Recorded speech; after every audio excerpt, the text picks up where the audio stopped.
Apocalipsis capítulo 3, desde el versículo 7, nos habla de la sexta iglesia, la iglesia de Filadelfia, y iglesia a la que se le llama fiel y viva.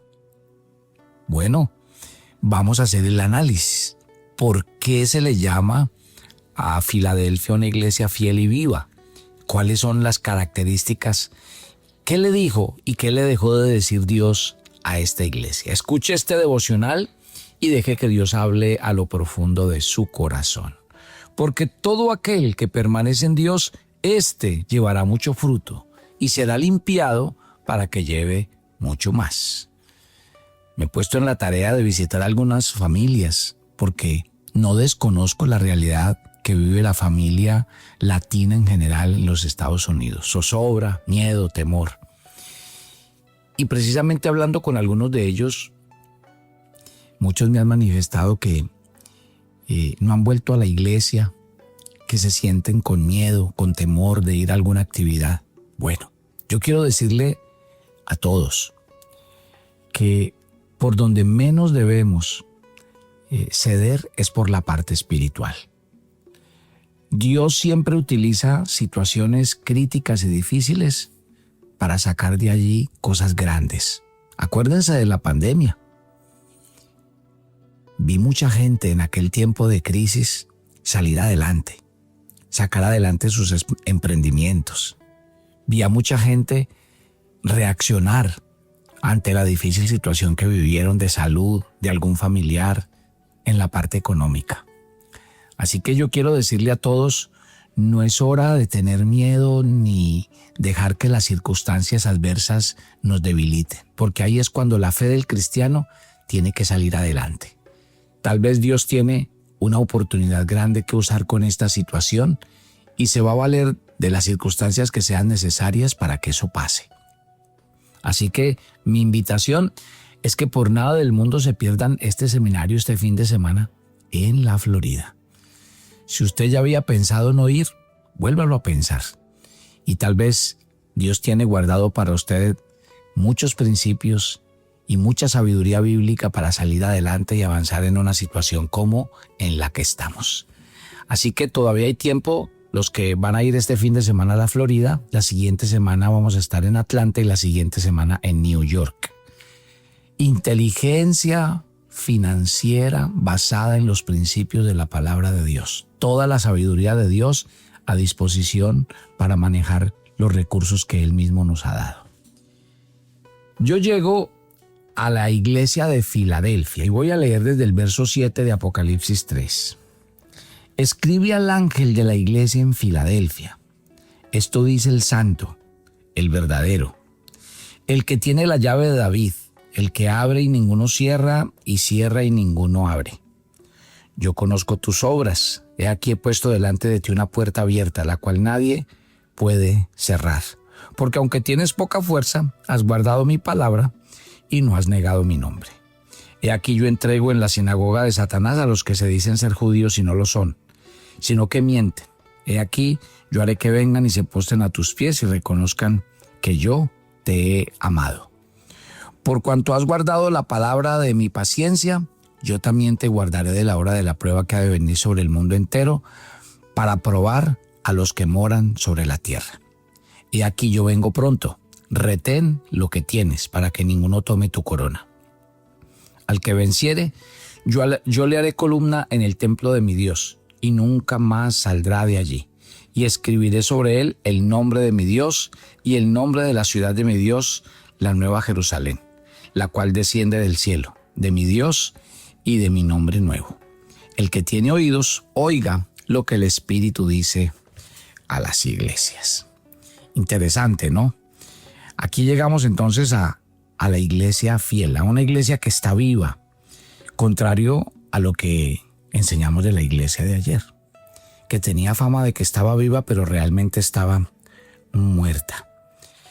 Cuando la Biblia habla de que esta iglesia estaba viva, quiere decir que era una iglesia fiel, que vivía de acuerdo a la palabra de Dios, una iglesia que estaba viva en sus oraciones, una iglesia donde se predicaba y se enseñaba la palabra de Dios. Una iglesia donde se exhorta a los creyentes a vivir para Cristo, a estudiar la palabra, a orar, a dar testimonio, a ministrar con fe. Una iglesia que conducía a sus creyentes a establecer ministerios que alcanzaran a los perdidos y que cada día les daban herramientas para avanzar en su camino de la fe. Eso es una iglesia viva y una iglesia fiel. Filadelfia tuvo una característica, era una ciudad fronteriza y debido a su posición, pues precisamente fue un lugar muy estratégico que Dios usó para difundir la cultura griega a las áreas que la rodeaban. De hecho, está situada cerca de las fronteras de Lidia, Misia y Frigia, o sea que la ciudad de aquella iglesia sabía permanentemente qué significaba tener una mentalidad misionera. Si hay algo que oro todos los días, es que las iglesias nunca pierdan su vocación de ganar almas. Nunca pierdan su vocación y su llamado, porque el mandato que nos dejó el Señor Jesús fue el mandato de ir a predicar este evangelio hasta lo último de la tierra y hacer discípulos a todas las naciones. Tiene que ser un compromiso, porque si no nos vamos a enredar en programas, en eventos, en actividades, y la iglesia se va a convertir en algo donde andamos en un círculo los unos con los otros y la iglesia no crece, no avanza, pero tampoco sale a hacer su tarea de ser luz, de ser sal y de predicar el evangelio. El mundo como está necesita quien se le predique. Acuérdese que Pablo dijo en Romanos 10, ¿cómo va a creer la gente si no hay quien predique? Así que cuidado, mi querida familia espiritual, de caer en el error de dejar de predicar el evangelio. Pablo decía, ay de mí si no lo hago. El nombre Filadelfia significa amor filial. Filadelfia sabía qué significaba vivir en medio de un entorno inseguro y bajo constante tensión y zozobra, porque la ciudad estaba asentada sobre una gran falla de terremoto. Y así fue que en el año 17 después de Cristo un terrible terremoto azotó una gran zona y destruyó por completo a Sardis y a otras 10 ciudades. Filadelfia estuvo en medio de una gran destrucción, pero durante años la ciudad fue azotada por temblores sin fin. Filadelfia, luego de su destrucción a causa del terremoto, recibió ayuda de un emperador y la iglesia avanzó en su propósito. Allí había una sinagoga judía dentro de los límites de la ciudad, pero los judíos que hacían parte de esta sinagoga sostenían ser los únicos seguidores del verdadero Dios, sostenían ser la llave de David y tener el derecho a abrir y a cerrar la puerta de Dios y de su reino. Y obviamente esto no lo podían aceptar ellos. ¿Cómo se presenta Jesucristo a esta iglesia? Se presenta como el santo, como el que es verdadero. Y es importante esta presentación a la iglesia de Filadelfia porque ese es el Dios que tenemos que presentar a través del evangelismo, de llevarlo hasta lo último de la tierra. Mire que se dice que Jesucristo es la llave de David, la llave que abre y ninguno cierra y cierra y ninguno abre. ¿Y qué es esa llave de David? Hay un acontecimiento en el Antiguo Testamento que nos lo cuenta. El rey Ezequías tenía un fiel sirviente cuyo nombre era Eliaquim. Y este siervo era el secretario del rey Ezequías. Y se lo puso a total cargo de los asuntos del rey. Nadie podía llegar ante la presencia del rey sin pasar por Eliaquim. Únicamente este sirviente determinaba quién ingresaba a la corte del rey. Un día, Dios habló con Isaías en el capítulo 22, verso 22, y le dijo las siguientes palabras: y pondré la llave de la casa de David sobre su hombro, y abrirá y nadie cerrará, cerrará y nadie abrirá. ¿Qué es importante entender de esta presentación del Señor? Que Él es el único que tiene la llave para abrir y cerrar la puerta de la vida eterna. Que la iglesia debe centrarse en Jesucristo para tener esa seguridad, que Jesucristo es el único que nos puede abrir la puerta al cielo, y que la iglesia debe realmente fundamentarse en Cristo y en su palabra. No como aquella sinagoga que pretendía tener la verdad. No como muchas iglesias que empiezan muy bien, empiezan hablando de Jesús, empiezan hablando del Espíritu Santo, pero empiezan a crecer y sus pastores empiezan a desviarse del camino de la fe. Es muy fácil y por eso el Señor a esta iglesia le hace varias advertencias. ¿Sí? Le dice, por cuanto has guardado la palabra de mi paciencia, verso 10, yo también te guardaré en la hora de la prueba que ha de venir sobre el mundo entero para probar a los que moran sobre la tierra. Cada día, si usted se considera y es un verdadero cristiano, sobre los verdaderos cristianos vendrán toda clase de pruebas. Si usted no es un verdadero cristiano, no espere pruebas, porque la verdad es que a un verdadero cristiano es el único que se va a sentir que el mundo le tienta, que el mundo lo seduce, que las cosas que hace el enemigo es para enredar su vida. Pero si usted tiene la vida enredada, pues Satanás no tiene que hacer nada con usted, porque pues ya está enredado, ya está distraído, ya está metido en el mundo y en las cosas del mundo. Pero el Señor anunció que a los verdaderos cristianos y a los verdaderos hijos de Dios les iban a venir tiempos de prueba. Pero dice la Biblia que con la palabra de la paciencia el Señor nos guardará. Y no solo a nosotros, sino a los que permanecen fieles en cualquier lugar del mundo. Y vuelve a repetirnos el Señor, vengo pronto. Y tienes que aprender a retener lo que tienes. Sobre todo, este es un tiempo donde el Señor, ya esta es la tercera iglesia a la que el Señor le dice, retenga lo que tiene, guarde lo que se le ha encomendado. ¿Saben por qué? Porque esa es una de las pruebas del final de los tiempos. Que al final de los tiempos es donde realmente tenemos que dar fe de perseverar hasta el final. O sea que póngale mucho cuidado a esta iglesia, porque el Señor a esta iglesia le dice como recompensa que le hará columna en el templo de su Dios y nunca más saldrá de allí, y que el Señor escribirá el nombre de su Dios, el nombre de la ciudad de su Dios, que es la nueva Jerusalén, que desciende del cielo en el corazón de todos. Qué belleza, ¿no? O sea que una iglesia fiel y verdadera se convierte en el verdadero templo de Dios, porque el Señor dice, yo le haré columna en el templo de mi Dios. No una columna física, no una columna de yeso ni de cemento. Es la columna de aquellos hijos de Dios que siempre dieron fe y testimonio. Gloria a Dios. Por eso Isaías dice que son hermosos los pies de los que anuncian el Evangelio. Si hay una corona especial en el cielo, será para aquellos que anuncian el reino de Dios y que predican las buenas nuevas.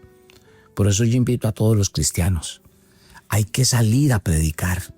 Hay que predicar en las calles, hay que predicar en los hospitales, en las cárceles. Hay que predicar en las universidades, en los colegios. Donde quiera que nos sentemos, en un taxi, en un bus, cuando vamos por el camino y hacemos ejercicio.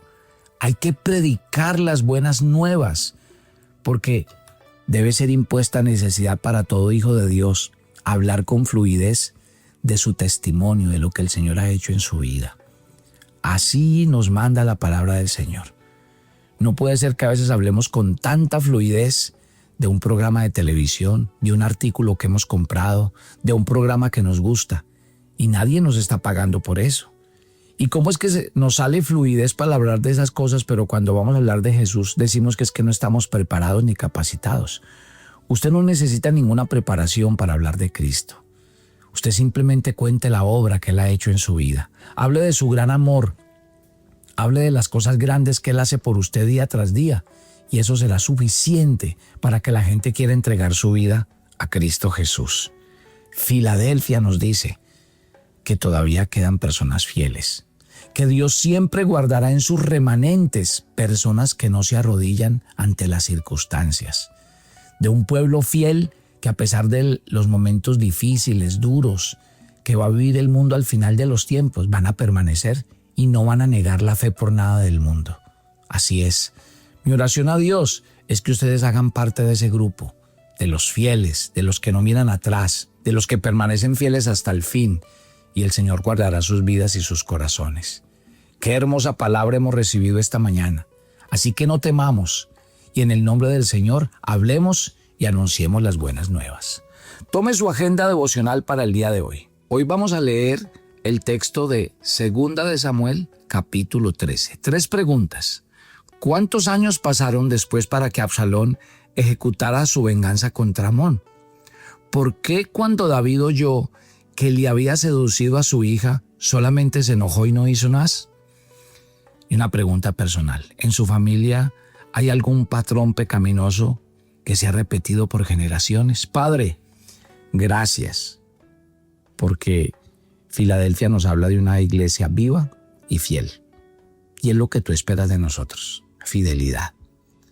Que cuando los tiempos se ponen duros y difíciles, nosotros aprendamos a echar mano de nuestra fe y miremos siempre hacia adelante, sin mirar atrás, sin bajar la guardia y siempre predicando tu palabra. Levantan en medio de la iglesia Maná personas que prediquen, que anuncien tu palabra y que donde quiera que vayan le digan al mundo entero que Jesús es el Señor. Nos encomendamos a ti, pedimos tu bendición y te damos gracias por tu amor eterno sobre cada uno de nosotros. En Cristo Jesús. Amén y amén. Y yo los espero mañana en otro tiempo devocional. Bendiciones para todos.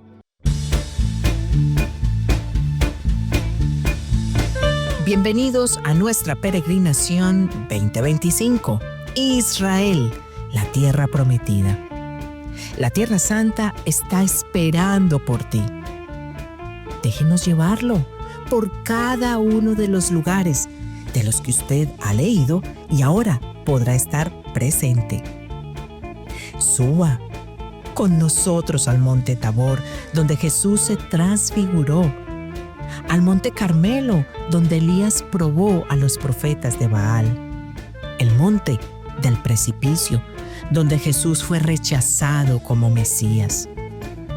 Sumérjase en el mismo río donde Jesús fue bautizado, el río Jordán. Navegue en el mar de la Galilea, donde Jesús dio grandes lecciones de fe a sus discípulos, en una barca que lo hará sentirse en los mismos tiempos de Jesús. Camine por aquellos lugares por donde Jesús con sus discípulos caminaron y donde acontecieron hechos y milagros, prodigios y señales. Acompáñenos a lugares maravillosos como el de las bienaventuranzas, también donde se multiplicaron los panes y los peces. Vamos a ir a la sinagoga donde reclutó a sus discípulos y le hacemos una invitación especial en un maravilloso lugar. Sumerja sus pies en la playa donde se encontró con sus discípulos después de haber resucitado. 2 días de relax, 2 días de descanso, 2 días maravillosos en las aguas del Mar Muerto. Había un maravilloso sitio de spa, piscina y playas únicas. Y ahora lleguemos a Jerusalén, la ciudad del gran Rey. Entremos donde se hizo la oración del Padre Nuestro. Arrodillémonos en el huerto de Getsemaní. Oremos en el muro de los lamentos, pongamos nuestras peticiones y creamos en lo que Dios va a hacer. Caminemos por la vía dolorosa y, por supuesto, seamos testigos que Cristo no está muerto. Sí, llegamos a la tumba vacía, un lugar extraordinario, un lugar donde nuestra fe es confrontada. 12 espectaculares días maravillosos, con todo incluido.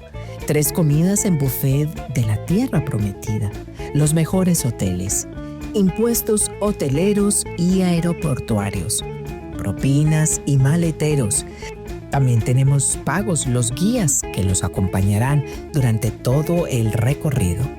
Nuestras fechas, 20 de octubre a 1 de noviembre, más 57 300 429 8001. Venga, Vaya con nosotros a Jerusalén.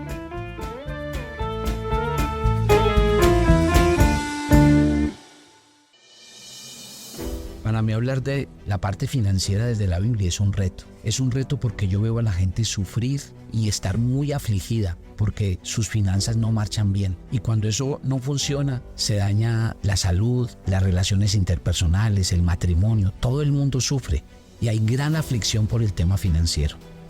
¿Por qué sucede todo esto?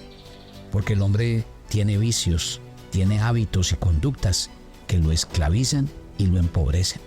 Salomón dice que el que ama el dinero no se saciará de dinero y que el que ama el mucho tener no sacará fruto. ¿Por qué? Ahí vienen las conductas de la avaricia, de la codicia, el materialismo, la vanidad, porque a veces nos permitimos ciertas cosas en nuestra vida que en el fondo tienen un impacto sobre nuestra vida financiera.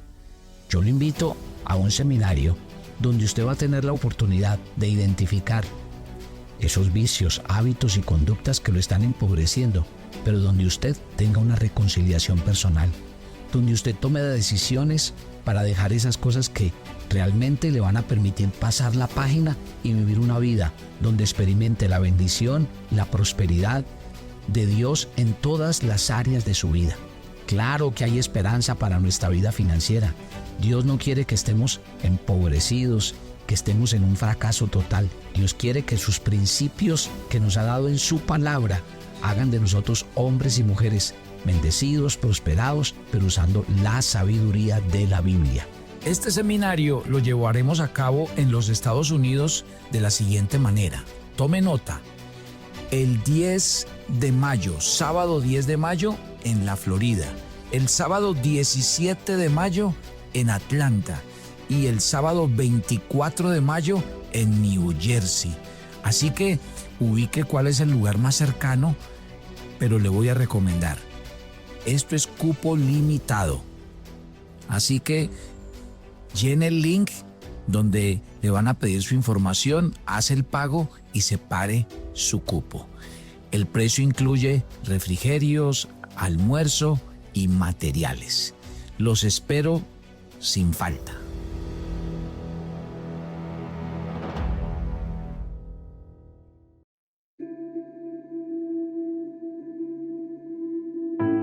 Muchas, pero muchas gracias, familia Maná. Hemos recibido sus aportes, lo seguimos haciendo y créame que estamos agradecidos y cumpliendo la tarea. Gloria a Dios por los que lo hacen a través de las donaciones, pero también gracias a los que comparten el devocional, porque esa también es la manera de hacerlo, compartirlo a muchos otros para que lleguemos y cumplamos un objetivo. Dios les bendiga y sigamos haciendo la tarea de llevar el nombre del Señor.